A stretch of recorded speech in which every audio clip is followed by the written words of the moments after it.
Hey everyone, today I'd like to make a video giving suggestions on how to improve on the Deadman tournament, but before that I'd like to introduce myself. My name is Ryan Oakley, and I've been playing RuneScape since late 2007 and I've been watching Deadman Invitationals for a little while now. I would like to preface this video by stating that you can take some, all, or change the suggestions I will present. My intent is to inspire Jagex developers to make a more exciting and balanced game mode for both the viewer and the players. But with that, let's start.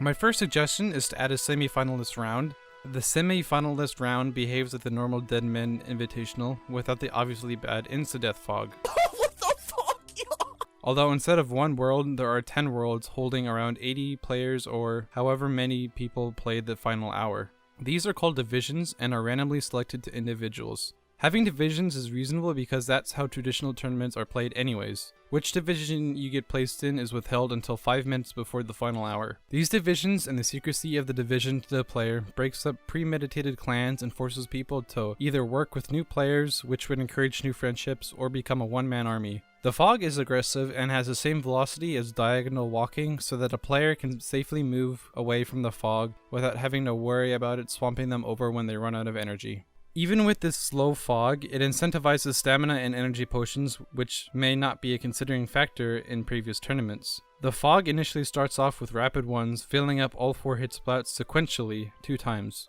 Then it turns into 3s, then 5s following the same behavior, then it turns into double 10s, then double 20s, and then double 50s, which means death. My suggestion is to make the fog actually visible through animations like air vents, so that players know where the fog is coming from and where to go next instead of just an aura around the screen. It'll push players into the final destination and will have a timer counting down until the fog turns into an insta-death, and will give a skull and crossbones of the player standing in the area before it hits, or if a player is about to step into the death zone after the fog has hit. The safe zone is a limited multi-combat area. I personally wish that it would stay single because of the same motivation of why Last Man Standing was made single, but due to the pure freedom of Deadman mode, limited multi is a good compromise to keep things balanced and entertaining for both the players and the viewer. Limited multi means that no more than 4 players can attack a single opponent simultaneously. This is reasonable because only 4 hit splats are shown on the player, and 5 or more hit splats would equate to hidden damage the player cannot see unless he is constantly staring at his hit point circle. It gives just enough freedom for clans or alliances to work together without massive teams allowing the victim to offer some resistance to fight back. Massive clans like Rot would have to learn to coordinate better other than just shouting, "Rot!"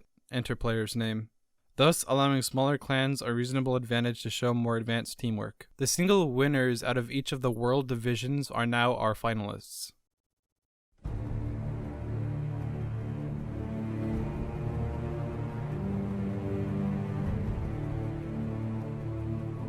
After a day or a week has passed since the invitational has ended and our finalists have been chosen, the finalists can rest up as well as mentally prepare for the tournament and bring much needed suspense to the players watching it. Each player is given a color and a chance to design a design or pick a stock one and have players rooting for their team. Also, to add some extra interaction for those who do not make it to the finals, you can now gamble GP to whoever you think is going to win. Gambling is already pretty prevalent and accepted throughout the game through staking and also Last Man Standing, so this idea isn't new and is used in real life anyways. How much money and how many players gamble on a specific team will obviously not be revealed until after the tournament, so the finalists don't build an agenda. Also, if the players do actually do something unethical, it's not on Jagex anymore. The blame would be on the finalists who cheated, assuming that they can even cheat in such a heated battle in front of thousands of players watching. The final battle pits all 10 players on opposite sides of the map with the cornucopia of items in the center. The reasoning for this is because the survivalist mentality of the current meta for old school is similar to that of H1Z1, but they're not the same game. So fighting it out like romanticized gladiators rather than an apocalyptic survivor is much more fitting than random chaos that H1Z1 provides. In the cornucopia, there could be food, potions, weapons, or even better, special items. It would require players to either choose to risk the bloodbath for the cornucopia, or wait it out and let the other players kill each other first. Special items are one-off items that are used for a single tournament and are disclosed to the players before the tournament, or are never disclosed and keep it a mystery and just name the item something super obvious. Ideas for special items include, but are not limited to, Special Energy Potion, a potion that has many doses that fully restores your special attack bar, like Power Surge. Potion of Invincibility, a potion that makes the drinker invincible for 10 seconds or absorb a certain amount of damage, like absorption. Dragon Net, a net that has a 100% root rate that roots the victim for 35 seconds. Ancient Wisdom, an ancient spell that has a 100% catch rate and roots the victim for 35 seconds. Amputation, a melee weapon that has a special attack of disabling the other player's run ability for 1 minute. Wishbone, an item that has a 50% chance to kill the victim and a 50% chance of killing the user. Forbidden Curse, a spell that lowers a random stat from the victim to 1. God Spell, a spell that raises a random combat skill of the user by 10. Paralyze, a ranged weapon that decreases the victim's max HP by 10. Lord's Supper, a food that increases the max HP of the user by 10. Bomb, an item that instantly damages everyone in a 10 by 10 area, including the user, to be dealt 20 damage. How much of a resemblance the finals would be to a Last Man Standing game is up to Jagex. The players could start with the same exact stats and items as when they won the semi-finalist round, or they could have all their stats boosted to the same level. I don't think it would be a good idea to let them get items through chests throughout Gelenor, considering the fact that viewers could blame the game as being rigged if someone got bad items from chests in their location or somebody got good items from their location. The reasoning for having them on opposite sides of the map is mostly because of suspense, but also to allow some freedom for the players. The finalists would all have to be required to be on a single group call to add some flavor to the game, as well as to expose anyone who decides to form alliances with other finalists. On the bottom of the screen is a tension bar like the bar of a tutorial island and will fill when a player is getting close to another competitor. When the last two remain, an arrow will appear on a screen and gas will fill the land at an incredible speed. The final area is told before either of them are at risk of being killed by the fog. In the safe area is food dependent on the kill count of each player. For example, 1 kill is the single shark reward, 2 kills is 3 sharks, and 3 or more kills is 5 sharks. My biggest complaint with how the invitationals have been dealt with and how they've ended is the fact that it ends pretty anticlimactic, with 2 people just killing each other without much suspense or hype or really any sentiment to that final battle.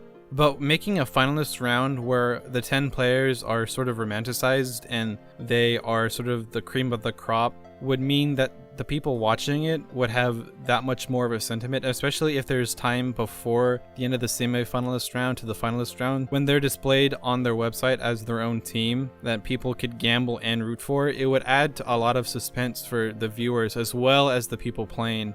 And ultimately, I think it's just a much better way of being able to handle a tournament in general. I feel that old school RuneScape can achieve a lot of really great things with treating it sort of like an esport because of the level of effort required to be good at the game. To be good at the game requires a pretty unique way in that you need to be able to have enough game knowledge as well as putting in hours, as well as being somewhat lucky, and it's something that other games really haven't been able to implement. For instance, if we look at like big esports like League of Legends or CSGO, they're all single games. They last for about an hour or so. And the hype for these games is more of the entire season being so long and good players are being shown off. So when these amazing players are actually being put together, then it seems kind of like a grudge match, kind of like an MMA fight where you want to see somebody who's really, really good at what they do go against somebody else who's really, really good at what they do.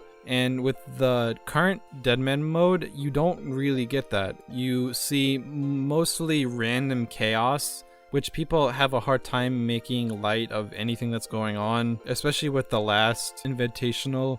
The entire thing was literally just barraging and people throwing chinchampas, and it wasn't fun to watch, especially the last two. Somebody literally just forfeited. So I feel as the suggestions that I've been able to make within this video hopefully finds a decent way of breaking up clans, as well as being able to put suspense as well as some order to what's going on in the competition. Because when you put a prize for $10,000, it would seem a lot more worth it for somebody to work hard and earn that $10,000 than have somebody completely random or somebody who has a giant clan win it just because. So Anyways, if you've made it to this part of the video so far, I really want to say thank you for giving this video a chance and giving me a chance to help improve this game. And if you like any of my suggestions or you want to build upon any of my suggestions, leave a comment below, and hopefully, we can really make this a really fun experience for everybody. As for that, I'd like to thank you again, and I'll see you guys in the next one. Bye.